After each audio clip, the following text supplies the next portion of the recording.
पूर्वी लद्दाख की गलवान घाटी में 15 जून की रात भारत और चीन के सैनिकों के बीच हिंसक झड़प हुई।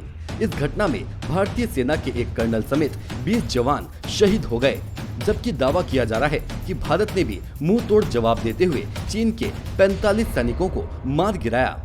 दोनों देशों के बीच इस घटना के बाद तनाव बढ़ गया है। बातचीत में मामले को सुलझाने की कोशिश की जा रही है। पीएम मोदी ने कहा है कि सैनिकों की शहादत बेकार नहीं जाएगी। जाहिर है दोनों देशों के बीच युद्ध जैसे हालात बन गए हैं। सवाल उठता है कि अगर दोनों देशों के बीच जंग हुई तो किसका पलड़ा भारी रहेगा? भारत का पलड़ा भारी। अमेरिका की जानी मानी वेबसाइट CNN ने अपनी रिपोर्ट में कहा है कि अगर युद्ध हुआ तो भारत का पलड़ा भारी रह सकता है। रिपोर्ट में दावा किया गया है कि 1962 से लेकर अब तक हालात बदल गए हैं। अब भारत की ताकत बेहद बढ़ गई है। आइए दोनों देशों की सैन्य ताकत को समझने की कोशिश करते हैं। युद्ध के मैदान में परमाणु ताकत। कोई नहीं चाहता कि दोनों देशों के बीच परमाणु हथियार का इस्तेमाल हो, लेकिन बता दें कि दोनों देशों के पास न्यूक्लियर हथियार हैं।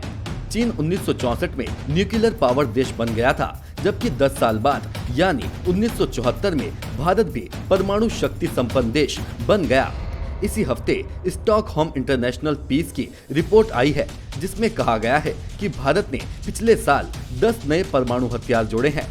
चीन के पास जहां कुल 320 परमाणु हथियार हैं, वहीं भारत के पास 150 हथियारों का जखीरा है। युद्ध के मैदान में एयरफोर्स की ताकत। चीन के पास हवा में मार करने वाले 270 फाइटर जेट हैं, जबकि भारत के जमीन पर मार करने वाले 68 एयरक्राफ्ट हैं। इस साल मार्च में बेल्फर स्टडी की रिपोर्ट में दावा किया गया है कि चीन की सीमा पर भारत के कई एयरबेस हैं, जहां से हमला किया जा सकता है। चीन के पास सिर्फ 157 फाइटर जेट हैं, जबकि उनके पास जमीन पर मार करने वाले एयरक्राफ्ट भी भारत के मुकाबले काफी कम है।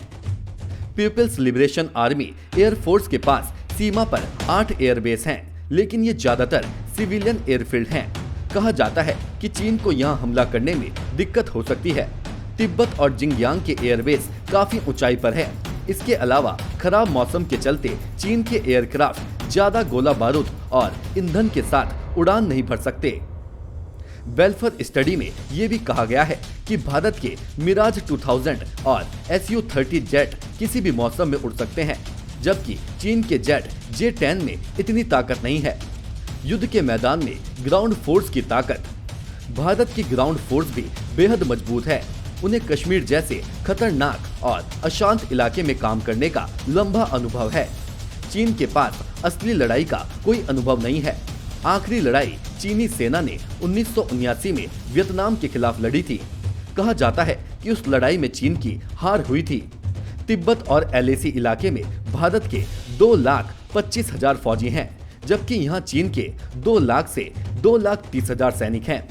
भारत कभी भी यहाँ अपनी ताकत बढ़ा सकता है, जबकि चीन के लिए यहाँ इन खतरनाक इलाकों में पहुँचना आसान नहीं होगा।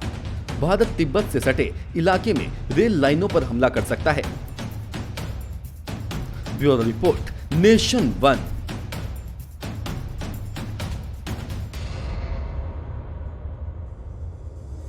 नेशन वन की खबरों के अपडेट के लिए आप हमारे चैनल को लाइक करें, सब्सक्राइब करें, पसंद आई वीडियो को शेयर करना ना भूलें और ज्यादा जानकारी के लिए लॉग इन करें www.nation1.tv पर। अधिक जानकारी के लिए आप हमें ट्विटर, फेसबुक पर भी फॉलो कर सकते हैं।